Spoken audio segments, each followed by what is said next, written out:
ನಮಸ್ಕಾರ. First tube ನ ಮತ್ತೊಂದು ವಿಡಿಯೋಗೆ ಸ್ವಾಗತ. ಒಮ್ಮೆ ಕಲ್ಪನೆ ಮಾಡ್ಕೊಂಡು ನೋಡಿ, ನಿಮ್ಮ ಪಕ್ಕದ ಮನೆಯಲ್ಲಿ ಅಥವಾ ನಿಮ್ಮ ದಿನನಿತ್ಯ ಓಡಾಡುವ ಬೀದಿಯಲ್ಲಿ ಒಬ್ಬ ವ್ಯಕ್ತಿ ಬಹಳ ಸಾಮಾನ್ಯನಂತೆ ಬದುಕ್ತಾ ಇರ್ತಾನೆ. ಆತ ನಿಮ್ಮೊಂದಿಗೆ ಮಾತನಾಡ್ತಾನೆ, ನಿಮ್ಮ ಊರಿನ ಸೌಲಭ್ಯವನ್ನ ಬಳಸ್ಕೊಳ್ತಾ ಇರ್ತಾನೆ. ಆದ್ರೆ ಆತನ ಅಸಲಿ ಮುಖವಾಡ ಕಳಚಿ ಬಿದ್ದಾಗ ಆತ ಯಾವುದೇ ಸಾಮಾನ್ಯ ಪ್ರಜೆಯಲ್ಲ. ಬದಲಾಗಿ ನಮ್ಮ ನೆರೆಯ ಶತ್ರು ರಾಷ್ಟ್ರ ಪಾಕಿಸ್ತಾನದಿಂದ ಟ್ರೈನಿಂಗ್ ಪಡೆದು ನಮ್ಮದೇ ದೇಶವನ್ನ ಸರ್ವನಾಶ ಮಾಡಲು ಕಳಿಸಲ್ಪಟ್ಟಂತಹ ಲಷ್ಕರ್ ಎ ತೊಯ್ಬಾ ಸಂಘಟನೆಯ ಒಬ್ಬ ಭೀಕರ ಕಮಾಂಡರ್ ಎನ್ನುವುದು ಗೊತ್ತಾದ್ರೆ ನಿಮ್ಮ ಮನಸ್ಥಿತಿ ಏನಾಗಬಹುದು? ಹೌದು, ಇದು ಯಾವುದೇ ಕಾಲ್ಪನಿಕ ಸಿನಿಮಾದ ಸ್ಟೋರಿ ಅಲ್ಲ. ಇದು ಭಾರತ ಭದ್ರತಾ ಪಡೆಗಳು ಇದೀಗ ಭೇದಿಸಿದಂತಹ ಅಕ್ಷರಶಃ ಒಂದು ಮೈ ಜುಮ್ಮೆನಿಸುವಂತಹ ನೈಜ ಕಥೆ. ಬರೋಬ್ಬರಿ 16 ವರ್ಷಗಳ ಕಾಲ, ಹೌದು ಬರೋಬ್ಬರಿ 16 ವರ್ಷಗಳ ಕಾಲ, ನೀವು ಸರಿಯಾಗಿಯೇ ಕೇಳಿಸ್ಕೊಂಡಿದ್ದೀರಾ. ಒಂದೆರಡು ತಿಂಗಳಲ್ಲ, 16 ಸುದೀರ್ಘ ವರ್ಷಗಳ ಕಾಲ ಪಾಕಿಸ್ತಾನದ ಒಬ್ಬ ಏಜೆಂಟ್ ನಮ್ಮ ದೇಶದೊಳಗೆ ನುಸುಳಿ ನಮ್ಮ ದೇಶದ ಗಾಳಿ ನೀರು ಕುಡಿದು ನಮ್ಮವರ ಕಣ್ಣಿಗೆ ಮಣ್ಣೆರಚಿ ಅಡಗಿದ್ದ. ಈ 16 ವರ್ಷಗಳಲ್ಲಿ ಆತ 40ಕ್ಕೂ ಹೆಚ್ಚು ವಿದೇಶಿ ಉಗ್ರರನ್ನ ಕಂಟ್ರೋಲ್ ಮಾಡ್ತಾ ಇದ್ದ ಎನ್ನುವ ಭೀಕರ ಸತ್ಯ ಈಗ ಬಯಲಾಗಿದೆ. ಆದ್ರೆ ಪಾಪದ ಕೂಡ ತುಂಬಿದ ಮೇಲೆ ಅದು ಒಡೆಯಲೇಬೇಕಲ್ವಾ? ಭಾರತೀಯ ಸೇನೆ ಮತ್ತು ಜಮ್ಮು ಕಾಶ್ಮೀರದ ಪೊಲೀಸರು ನಡೆಸಿದಂತಹ ಒಂದು ಜಂಟಿ ಮಿಂಚಿನ ಕಾರ್ಯಾಚರಣೆಯಲ್ಲಿ ಆ ಪಾಪಿ ಮತ್ತು ಆತನ ಸಹಚರರು ಇದೀಗ ಬಲೆಗೆ ಬಿದ್ದಿದ್ದಾರೆ. ಅಷ್ಟಕ್ಕೂ 16 ವರ್ಷಗಳ ಕಾಲ ಒಬ್ಬ ಪಾಕಿಸ್ತಾನಿ ಏಜೆಂಟ್ ಗೆ ಆಶ್ರಯ ಕೊಟ್ಟಂತಹ ಆ ಮನೆಯೊಳಗಿನ ಶತ್ರುಗಳು ಯಾರು? ನಕಲಿ ಆಧಾರ್ ಕಾರ್ಡ್ ಗಳನ್ನ ಮಾಡಿಸಿಕೊಟ್ಟಂತಹ ದೇಶದ್ರೋಹಿಗಳ ಅಸಲಿ ಬಣ್ಣವಾದ್ರು ಏನು? ಕಾಶ್ಮೀರದಿಂದ ಹಿಡಿದು ರಾಜಸ್ಥಾನ, ಹರಿಯಾಣ, ಪಂಜಾಬ್, ದೆಹಲಿಯವರೆಗೂ ಹರಡಿದ್ದಂತಹ ಆ ಹೈಬ್ರಿಡ್ ಟೆರರಿಸಂ ಜಾಲ ಎಂಥದ್ದು? ಮತ್ತು ಆಪರೇಷನ್ ಸಿಂಧೂರ್ ನಂತರದ ಭಾರತ ಸೇನೆಯ ರಣತಂತ್ರ ಯಾವ ಲೆವೆಲ್ಗೆ ಬದಲಾಗಿದೆ? ಬನ್ನಿ ಇವತ್ತಿನ ಈ ಡೀಟೇಲ್ಡ್ ವಿಡಿಯೋದಲ್ಲಿ ಜಗತ್ತಿನ ಯಾವುದೇ ಟಿವಿ ಚಾನೆಲ್ಗಳು ನಿಮಗೆ ಆಳವಾಗಿ ವಿವರಿಸಿದಂತಹ ಭಾರತದ ಆಂತರಿಕ ಭದ್ರತೆಯ ಮೆಗಾ ಆಪರೇಷನ್ ನ ಪ್ರತಿಯೊಂದು ಎಳೆಯನ್ನ ಎಳೆಯಾಗಿ ಬಿಚ್ಚಿಡೋಣ. ಈ ಮಾಹಿತಿಯನ್ನು ಪ್ರತಿಯೊಬ್ಬ ಭಾರತೀಯನು ತಿಳಿದುಕೊಳ್ಳಬೇಕು. ಹೀಗಾಗಿ ವಿಡಿಯೋವನ್ನ ಎಲ್ಲೂ ಸ್ಕಿಪ್ ಮಾಡದೆ ಕೊನೆವರೆಗೂ ನೋಡಿ. ಸೊ ವಿಡಿಯೋವನ್ನ ಶುರು ಮಾಡೋಣ. ಆದ್ರೆ ಅದಕ್ಕೂ ಮುನ್ನ ಈ ಪಾಪಿ ಉಗ್ರರಿಗೆ ಭಾರತದಲ್ಲಿ ಉಳಿದುಕೊಳ್ಳಲು ಅವಕಾಶವನ್ನ ಕೊಟ್ಟು ಅವರಿಗೆ ಆಧಾರ್ ಕಾರ್ಡ್, ವೋಟರ್ ಐಡಿ ಮಾಡಿಸಿಕೊಡ್ತಾ ಇರುವಂತಹ ನಮ್ಮೊಳಗೆ ಇರುವಂತಹ ಕಂತ್ರಿಗಳಿಗೆ ತಕ್ಕ ಪಾಠವನ್ನ ಕಲಿಸಬೇಕು ಅಂತ ನಿಮ್ಗನ್ಸಿದ್ರೆ ಎಸ್ ಅಂತ ಕಮೆಂಟ್ ಮಾಡಿ ಹಾಗೂ ವಿಡಿಯೋಗೆ ಲೈಕ್ ಕೊಡಿ. ಜೊತೆಗೆ ಈ ಕಾರ್ಯಾಚರಣೆಯನ್ನ ಯಶಸ್ವಿಗೊಳಿಸಿದಂತಹ ನಮ್ಮ ಭಾರತೀಯ ಸೇನಾ ಯೋಧರಿಗೆ ನೀವು ನಮನ ಸಲ್ಲಿಸೋದಾದ್ರೆ ಜೈ ಹಿಂದ್ ಅಂತ ಕಮೆಂಟ್ ಮಾಡಿ ವಿಡಿಯೋಗೆ ಲೈಕ್ ಕೊಡಿ.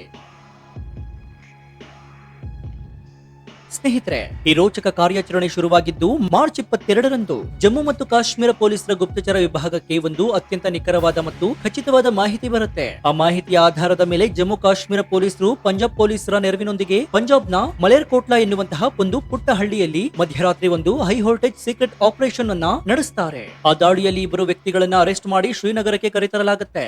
ಯಾವಾಗ ಇಬ್ಬರು ವ್ಯಕ್ತಿಗಳ ಅಸಲಿ ವಿಚಾರಣೆ ಶುರುವಾಯಿತು, ಪೊಲೀಸರಿಗೆ ಅಕ್ಷರಶಃ ಬೆವರು ಇಳಿಯುವಂತಹ ಸತ್ಯಗಳು ಹೊರಬೀಳಲು ಶುರುವಾದವು. ಸಿಕ್ಕಿ ಬಿದ್ದವರಲ್ಲಿ ಮೊದಲನೆಯವನ ಹೆಸರು ಅಬ್ದುಲ್ ಅಲಿಯಾಸ್ ಅಬು ಹುರೈರಾ. ಈತನೇ 16 ವರ್ಷಗಳಿಂದ ಭಾರತೀಯ ಸೇನೆಯ ಕಣ್ತಪ್ಪಿಸಿ ಓಡಾಡ್ತಾ ಇದ್ದಂತಹ, ಅಡಗಿಕೊಂಡಿದ್ದಂತಹ ಆ ಮೋಸ್ಟ್ ವಾಂಟೆಡ್ ಲಷ್ಕರ್ ಕಮಾಂಡರ್. ಈತನ ಜೊತೆ ಸಿಕ್ಕಿ ಬಿದ್ದಂತಹ ಮತ್ತೊಬ್ಬನ ಹೆಸರು ಅಬು ಉಸ್ಮಾನ್ ಅಲಿಯಾಸ್ ಗುಬುಬಾಯ್. ಇವರಿಬ್ಬರು ಅಪ್ಪಟ ಪಾಕಿಸ್ತಾನಿ ಪ್ರಜೆಗಳು. ಭಾರತದೊಳಗೆ ಬರೋಬ್ಬರಿ 1.5 ದಶಕಗಳ ಹಿಂದೆ ನುಸುಳಿದಂತಹ ಇವರು ಕಾಶ್ಮೀರ ಕಣಿವೆಯಲ್ಲಿ ಕುಳಿತುಕೊಂಡು ಪಾಕಿಸ್ತಾನದಿಂದ ಬರ್ತಾ ಇದ್ದಂತಹ 40ಕ್ಕೂ ಹೆಚ್ಚು ವಿದೇಶಿ ಉಗ್ರರನ್ನ ಕಂಟ್ರೋಲ್ ಮಾಡ್ತಾ ಇದ್ರು. ಕಾಶ್ಮೀರದಲ್ಲಿ ನಡೆದಂತಹ ಅನೇಕ ಸರಣಿ ಸ್ಫೋಟಗಳು ಮತ್ತು ವಿಧ್ವಂಸಕ ಕೃತ್ಯಗಳ ಹಿಂದೆ ಇವರದ್ದೇ ಮಾಸ್ಟರ್ ಮೈಂಡ್ ಇತ್ತು ಎನ್ನುವುದು ಈಗ ತನಿಖೆಯಿಂದ ಬಯಲಾಗಿದೆ. ಇಲ್ಲಿ ಹುಟ್ಟುವ ಅತಿ ದೊಡ್ಡ ಪ್ರಶ್ನೆ ಏನಂದ್ರೆ, ಪಾಕಿಸ್ತಾನದಿಂದ ಬಂದ ಒಬ್ಬ ವ್ಯಕ್ತಿ ಭಾರತದಂತಹ ಭದ್ರತೆ ಇರುವ ದೇಶದಲ್ಲಿ, ಅದರಲ್ಲೂ ಜಮ್ಮು ಕಾಶ್ಮೀರದಂತಹ ಸೂಕ್ಷ್ಮ ಪ್ರದೇಶದಲ್ಲಿ 16 ವರ್ಷಗಳ ಕಾಲ ಪೊಲೀಸರಿಗೆ, ಸೇನೆಗೆ ಸಿಗದೆ ಬದುಕಲು ಹೇಗೆ ಸಾಧ್ಯ? ಇದಕ್ಕೆ ಒಂದೇ ಉತ್ತರ, ನಮ್ಮವರೇ ಆದ ನಮ್ಮ ದೇಶದ ಗಾಳಿ ನೀರು ಕುಡಿಯುವ ಸ್ಥಳೀಯ ದೇಶದ್ರೋಹಿಗಳ ಸಹಾಯವಿಲ್ಲದೆ ಇದು ಅಸಾಧ್ಯ.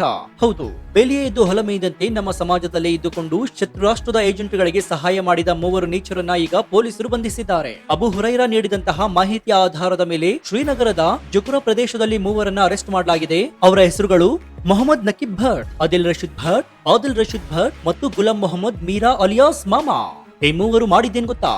ಆ ಪಾಕಿಸ್ತಾನಿ ಕಮಾಂಡರ್ ಗಳಿಗೆ ಕೇವಲ ಅನ್ನ ನೀರು ಕೊಟ್ಟು ಆಶ್ರಯ ನೀಡಿದಷ್ಟೇ ಅಲ್ಲ, ಅವರಿಗೆ ಬಾಡಿಗೆ ಮನೆಯನ್ನ ಕೊಡಿಸಿದ್ದು. ಎಲ್ಲದಕ್ಕಿಂತ ಭಯಾನಕ ವಿಚಾರ ಅಂದ್ರೆ, ಆ ಪಾಕಿಸ್ತಾನಿಗಳಿಗೆ ಭಾರತದ ನಕಲಿ ಆಧಾರ್ ಕಾರ್ಡ್ ಗಳನ್ನ ಕೂಡ ಇದೇ ಸ್ಥಳೀಯರು ಮಾಡಿಸಿಕೊಟ್ಟಿದ್ರು. ಆ ನಕಲಿ ದಾಖಲೆಗಳನ್ನ ಇಟ್ಕೊಂಡು ಈ ಉಗ್ರರು ಯಾವುದೇ ಭಯವಿಲ್ಲದೆ ಭಾರತದ ಬೇರೆ ಬೇರೆ ರಾಷ್ಟ್ರಗಳಿಗೆ, ನಗರಗಳಿಗೆ, ವಿಮಾನಗಳಲ್ಲಿ, ರೈಲುಗಳಲ್ಲಿ ಆರಾಮಾಗಿ ಓಡಾಡ್ತಾ ಇದ್ರು. ಹೊರಗಿನ ಶತ್ರುಗಳಿಗಿಂತ ನಮ್ಮ ನಡುವೆ ಇದ್ದು ನಮ್ಮ ಬೆನ್ನಿಗೆ ಚೂರಿ ಹಾಕುವ ಇಂತಹ ಮಿತ್ರ ದ್ರೋಹಿಗಳು ದೇಶದ ಅತಿದೊಡ್ಡ ಕಂಟಕ ಎನ್ನುವುದು ಈ ಘಟನೆಯಿಂದ ಮತ್ತೊಮ್ಮೆ ಸಾಬೀತಾಗಿದೆ. ಈ ತನಿಖೆ ಕೇವಲ ಜಮ್ಮು ಕಾಶ್ಮೀರ ಅಥವಾ ಪಂಜಾಬ್ಗೆ ಮಾತ್ರ ಸೀಮಿತವಾಗಿರಲಿಲ್ಲ.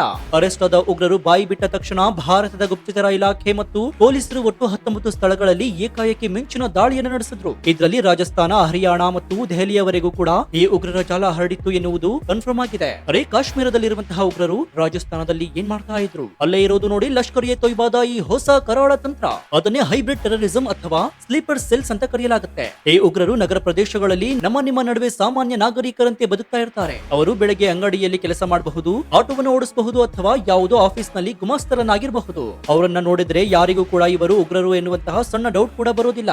ಆದ್ರೆ ಯಾವಾಗ ಪಾಕಿಸ್ತಾನದಿಂದ ಹ್ಯಾಂಡ್ಲರ್ ಗಳಿಂದ ಒಂದು ಸಿಗ್ನಲ್ ಅಥವಾ ವಾಟ್ಸ್ಆಪ್ ಮೆಸೇಜ್ ಬರುತ್ತೋ ತಕ್ಷಣ ಅವರು ತಮ್ಮ ಅಸಲಿ ರೂಪವನ್ನು ತೋರಿಸ್ತಾರೆ, ದಾಳಿ ಮಾಡ್ತಾರೆ ಮತ್ತೆ ಮಾಯವಾಗಿ ತಮ್ಮ ಸಾಮಾನ್ಯ ಕೆಲಸಕ್ಕೆ ಮರಳುತ್ತಾರೆ. ರಾಜಸ್ಥಾನ ಮತ್ತು ಹರಿಯಾಣದಲ್ಲಿ ಈ ಉಗ್ರರು ಬಾಡಿಗೆ ಮನೆ ಮಾಡ್ಕೊಂಡಿದ್ರು ಎಂದು ಗೊತ್ತಾದಾಗ ಅಲ್ಲಿನ ಸುತ್ತಮುತ್ತಲಿನ ಜನರಿಗೆ ಅಕ್ಷರಶಃ ಹಾರ್ಟ್ ಅಟ್ಯಾಕ್ ಆದಂತಾಗಿದೆ. ಅಯ್ಯೋ, ಇವರು ನಮ್ಮ ಜೊತೆಗೆ ಟೀ ಕುಡಿತಾ ಇದ್ರು, ನಮ್ಮ ಜೊತೆಯೇ ಓಡಾಡ್ತಾ ಇದ್ರು, ಇವರು ಉಗ್ರರ ಅಂತ ಬೆಚ್ಚಿ ಬಿದ್ದಿದ್ದಾರೆ. ಈ ದಾಳಿಯ ಸಮಯದಲ್ಲಿ ಪೊಲೀಸರು ವಶಪಡಿಸಿಕೊಂಡಿರುವಂತಹ ಶಸ್ತ್ರಾಸ್ತ್ರಗಳನ್ನು ನೋಡಿದ್ರೆ ಇವರು ಭವಿಷ್ಯದಲ್ಲಿ ಎಂತಹ ದೊಡ್ಡ ವಿನಾಶಕ್ಕೆ ಪ್ಲಾನ್ ಮಾಡ್ತಾ ಇದ್ರು ಎನ್ನುವುದು ಸ್ಪಷ್ಟವಾಗುತ್ತೆ. ಉಗ್ರರ ಅಡಗುತಾಣದಿಂದ ಬರೋಬ್ಬರಿ 4 ಅತ್ಯಾಧುನಿಕ AK-47 ರೈಫಲ್ಗಳು ಮತ್ತು 3 ಫಾರಿನ್ ಮೇಡ್ ಪಿಸ್ತೂಲ್ ಗಳನ್ನ ವಶಪಡಿಸಿಕೊಳ್ಳಲಾಗಿದೆ. ಒಂದ್ ವೇಳೆ ಈ ಶಸ್ತ್ರಾಸ್ತ್ರಗಳನ್ನು ಬಳಸಿ ಕಾಶ್ಮೀರದಲ್ಲಿ ಅಥವಾ ದೆಹಲಿಯಂತಹ ಜನನಿಬಿಡ ಪ್ರದೇಶದಲ್ಲಿ ಇವರು ಅಟ್ಯಾಕ್ ಮಾಡಿದರೆ ಎಷ್ಟೊಂದು ಅಮಾಯಕರ ಪ್ರಾಣಕ್ಕೆ ಕುತ್ತು ಬರ್ತಾ ಇತ್ತು, ಎಷ್ಟೊಂದು ರಕ್ತಪಾತವಾಗ್ತಾ ಇತ್ತು ಅಂತ ಊಹಿಸಿದ್ರೆ ಮೈ ಜುಮ್ ಅನ್ಸುತ್ತೆ. ಭದ್ರತಾ ಪಡೆಗಳ ಈ ಚುರುಕುತನದಿಂದಾಗಿ ಇಂದು ದೇಶದ ಮೇಲಿದ್ದಂತಹ ಒಂದು ದೊಡ್ಡ ಗಂಡಾಂತರ ತಪ್ಪಿದೆ. ಇನ್ನು ಅವರ ಬಳಿ ಸಿಕ್ಕಂತಹ ಲ್ಯಾಪ್ಟಾಪ್ಗಳು ಮತ್ತು ಮೊಬೈಲ್ ಫೋನ್ಗಳಲ್ಲಿ ಸಿಕ್ಕಿರುವಂತಹ ಡೇಟಾ ಭಾರತೀಯ ತನಿಖಾ ಅಧಿಕಾರಿಗಳಿಗೆ ಶಾಕ್ ನೀಡಿದೆ. ಈ ಉಗ್ರರು ನಿರಂತರವಾಗಿ ಪಾಕಿಸ್ತಾನ ಮತ್ತು ಬಾಂಗ್ಲಾದೇಶದಲ್ಲಿ ಕುಳಿತುಕೊಂಡಿರುವ ತಮ್ಮ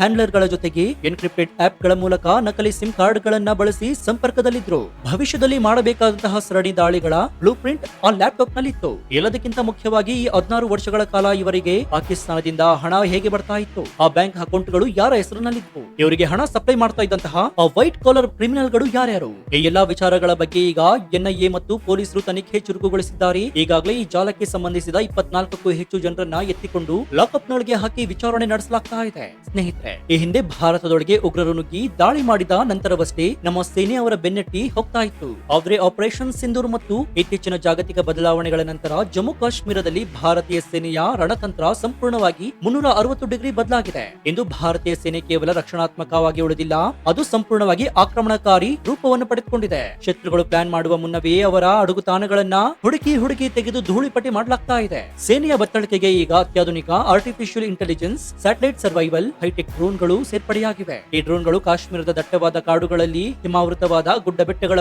ಮೂಲೆಗಳಲ್ಲಿ ಅಡಗಿರುವಂತಹ ಉಗ್ರರ ಟೆಂಟ್ ಗಳನ್ನ ಮತ್ತು ಅವರ ದೇಹದ ಉಷ್ಣಾಂಶವನ್ನ ಕ್ಷಣಾರ್ಧದಲ್ಲಿ ಸ್ಕ್ಯಾನ್ ಮಾಡಿ ನಮ್ಮ ಕಮಾಂಡರ್ ಸೆಂಟರ್ ಗಳಿಗೆ ಮಾಹಿತಿ ನೀಡುತ್ತೆ. ಮಾಹಿತಿ ಸಿಕ್ಕ ಕೆಲವು ಗಂಟೆಗಳಲ್ಲಿ ನಮ್ಮ ಸ್ಪೆಷಲ್ ಫೋರ್ಸ್ ಕಮಾಂಡೋಗಳು ಆ ಜಾಗವನ್ನ ಸುತ್ತುವರೆದು ಉಗ್ರರ ಸಂಪೂರ್ಣ ಜಾಲವನ್ನ ಸಂಹಾರ ಮಾಡ್ತಾ ಇದೆ. ಇನ್ನು ಸೇನೆ ಕೇವಲ ಬಾರ್ಡರ್ ಕಾಯ್ತಾ ಇಲ್ಲ, ಬದಲಾಗಿ ಭಯೋತ್ಪಾದನೆಯ ಇಡೀ ಎಕೋಸಿಸ್ಟಮ್ ಅನ್ನೇ, ಅಂದ್ರೆ ಅವರಿಗೆ ದುಡ್ಡು ಕೊಡ್ತಾ ಇರುವವರು, ಮನೆ ಕೊಟ್ಟವರು, ಆಶ್ರಯ ಕೊಡ್ತಾ ಇರುವವರು, ಹೀಗೆ ಪ್ರತಿಯೊಬ್ಬರನ್ನು ಬೇರು ಸಹಿತ ಕಿತ್ತು ಹಾಕ್ತಾ ಇದೆ. ಇದಕ್ಕಾಗಿಯೇ ಇಂದು ಕಾಶ್ಮೀರದಲ್ಲಿ ಕಲ್ಲು ತೂರಾಟ ನಿಂತಿದೆ, ಉಗ್ರ ಹಾವಳಿ ಕಡಿಮೆಯಾಗಿದೆ ಮತ್ತು ಅಲ್ಲಿನ ಸಾಮಾನ್ಯರು ನೆಮ್ಮದಿಯಿಂದ ಉಸಿರು ಬಿಡ್ತಾ ಇದ್ದಾರೆ. ಒಟ್ಟಾರೆಯಾಗಿ ಹೇಳೋದಾದ್ರೆ 16 ವರ್ಷಗಳ ಕಾಲ ನಮ್ಮ ಮಣ್ಣಿನಲ್ಲಿ ಅಡಗಿದ್ದಂತಹ ಮೋಸ್ಟ್ ಡೇಂಜರಸ್ ಲಷ್ಕರ್ ಉಗ್ರನನ್ನ, ಆತನ ಇಡೀ ನೆಟ್ವರ್ಕ್ ಅನ್ನ ಬುಡ ಸಹಿತ ಕಿತ್ತು ಬಿಸಾಕುವಂತಹ ನಮ್ಮ ಜಮ್ಮು ಕಾಶ್ಮೀರ ಪೊಲೀಸರು, ಪಂಜಾಬ್ ಪೊಲೀಸರು ಮತ್ತು ಭಾರತೀಯ ಸೇನೆಯ ಈ ಮಿಂಚಿನ ಕಾರ್ಯಾಚರಣೆ ನಿಜಕ್ಕೂ ಕೂಡ ಪ್ರತಿಯೊಬ್ಬ ಭಾರತೀಯನಿಗೂ ಹೆಮ್ಮೆಯ ವಿಚಾರ. ಆದ್ರೆ ಈ ಘಟನೆ ನಮಗೊಂದು ಕಟು ಸತ್ಯವನ್ನ ನೆನಪಿಸ್ತಾ ಇದೆ. ನಮ್ಮ ಮಧ್ಯೆ ನಮ್ಮವರಂತೆ ನಗುತ್ತಾ ಬದುಕುವಂತಹ, ನಕಲಿ ದಾಖಲೆಯನ್ನ ಇಟ್ಕೊಂಡು ದೇಶದ ಬೆನ್ನಿಗೆ ಚೂರಿ ಹಾಕುವಂತಹ ಶತ್ರುಗಳ ಬಗ್ಗೆ ನಾವೆಲ್ಲರೂ ಕೂಡ ಸದಾ ಜಾಗರೂಕರಾಗಿರ್ಬೇಕು. ನಮ್ಮ ದೇಶದ ಭದ್ರತೆ ಕೇವಲ ಸೈನಿಕರ ಜವಾಬ್ದಾರಿಯಲ್ಲ, ಅದು ಪ್ರತಿಯೊಬ್ಬ ಜವಾಬ್ದಾರಿಯುತ ನಾಗರಿಕನ ಕರ್ತವ್ಯವೂ ಹೌದು. ಸೊ ನಿಮ್ಗೇನನ್ಸುತ್ತೆ? 16 ವರ್ಷಗಳ ಕಾಲ ಪಾಕ್ ಉಗ್ರರಿಗೆ ಆಶ್ರಯ ಕೊಟ್ಟು ನಕಲಿ ಆಧಾರ್ ಕಾರ್ಡ್ ಅನ್ನ ಮಾಡಿಸಿಕೊಟ್ಟಂತಹ ಸ್ಥಳೀಯ ದೇಶದ್ರೋಹಿಗಳಿಗೆ ಯಾವ ರೀತಿಯ ಕಠಿಣ ಶಿಕ್ಷೆಯಾಗಬೇಕು ಅಂತ ನಿಮ್ಗನ್ಸುತ್ತೆ? ಹೈಬ್ರಿಡ್ ಟೆರರಿಸಂ ಎನ್ನುವ ಈ ಹೊಸ ತಂತ್ರಗಾರಿಕೆಯನ್ನ ಮಟ್ಟ ಹಾಕಲು ಸಾಮಾನ್ಯ ಜನರಿಗೆ ಬಾಡಿಗೆ ಮನೆ ಕೊಡುವಾಗ ಪೊಲೀಸ್ ವೆರಿಫಿಕೇಶನ್ ಕಡ್ಡಾಯ ಮಾಡಬೇಕಾ? ಆರ್ಟಿಫಿಷಿಯಲ್ ಇಂಟೆಲಿಜೆನ್ಸ್ ಮತ್ತು ಡ್ರೋನ್ ಗಳನ್ನ ಬಳಸಿ ಉಗ್ರರ ಬೇಟೆಯಾಡ್ತಿರುವಂತಹ ನಮ್ಮ ಭಾರತೀಯ ಸೇನೆಯ ತಾಕತ್ತಿನ ಬಗ್ಗೆ ನಿಮ್ಮ ಅಭಿಪ್ರಾಯ ಏನು? ನಿಮ್ಮ ಅತ್ಯಂತ ನಿಖರವಾದ, ಲಾಜಿಕಲ್ ಮತ್ತು ಪ್ರಾಮಾಣಿಕ ಅನಿಸಿಕೆಗಳನ್ನ ಕಮೆಂಟ್ ಬಾಕ್ಸ್ ನಲ್ಲಿ ತಪ್ಪದೆ ತಿಳಿಸಿ, ಮುಕ್ತವಾಗಿ ಚರ್ಚಿಸೋಣ. ಭಾರತೀಯ ಸೇನೆಯ ಈ ಸಾಹಸ ಮತ್ತು ದೇಶದ್ರೋಹಗಳ ಅಸಲಿ ಮುಖವಾಡಗಳನ್ನ ಬಯಲು ಮಾಡುವಂತಹ ಈ ಸ್ಫೋಟಕ ರಿಪೋರ್ಟ್ ಪ್ರತಿಯೊಬ್ಬ ಭಾರತೀಯನಿಗೂ ತಲುಪುವಂತೆ ಹೆಮ್ಮೆಯಿಂದ ಈ ವಿಡಿಯೋವನ್ನ ನಿಮ್ಮ ವಾಟ್ಸ್ಆಪ್, ಫೇಸ್ಬುಕ್ ಗ್ರೂಪ್ ಗಳಲ್ಲಿ ಮರೆಯದೆ ಶೇರ್ ಮಾಡಿ. ಇದೇ ರೀತಿ ರಾಷ್ಟ್ರೀಯ ಭದ್ರತೆ, ಜಾಗತಿಕ ರಾಜಕಾರಣ ಮತ್ತು ಡಿಫೆನ್ಸ್ ನ ನಿಷ್ಪಕ್ಷಪಾತ, ತ್ವರಿತ ಮತ್ತು ಅತ್ಯಂತ ಡೀಟೇಲ್ಡ್ ಆದ ರಿಪೋರ್ಟ್ ಗಳಿಗಾಗಿ ನಮ್ಮ ಯೂಟ್ಯೂಬ್ ಚಾನಲ್ ಅನ್ನ ಸಬ್ಸ್ಕ್ರೈಬ್ ಮಾಡಿಕೊಂಡು ಪಕ್ಕದಲ್ಲಿರುವಂತಹ ಬೆಲ್ ಐಕಾನ್ ಅನ್ನ ಪ್ರೆಸ್ ಮಾಡಿ. ಇದರಿಂದ ನಾವು ಹಾಕುವ ಹೊಸ ವಿಡಿಯೋಗಳ ನೋಟಿಫಿಕೇಶನ್ ಮೊದಲು ನಿಮಗೆ ಸಿಗುತ್ತೆ. ಮತ್ತೊಂದು ಹೆಮ್ಮೆಯ ಮತ್ತು ಅಚ್ಚರಿಯ ವಿಡಿಯೋದೊಂದಿಗೆ ನಿಮ್ಮನ್ನ ಭೇಟಿಯಾಗ್ತೀನಿ. ಅಲ್ಲಿಯವರೆಗೂ ಎಚ್ಚರದಿಂದ ಇರಿ, ದೇಶ ವಿದೇಶದ ಆಗು ಹೋಗುಗಳನ್ನ ಗಮನಿಸ್ತಾನೆ ಇರಿ. ಇದಾಗಿತ್ತು ಈ ಕ್ಷಣದ ವಿಶೇಷ. ನೋಡ್ತಾ ಇರಿ ಫಸ್ಟ್ ಟ್ಯೂಬ್ ಕನ್ನಡ. ಧನ್ಯವಾದ.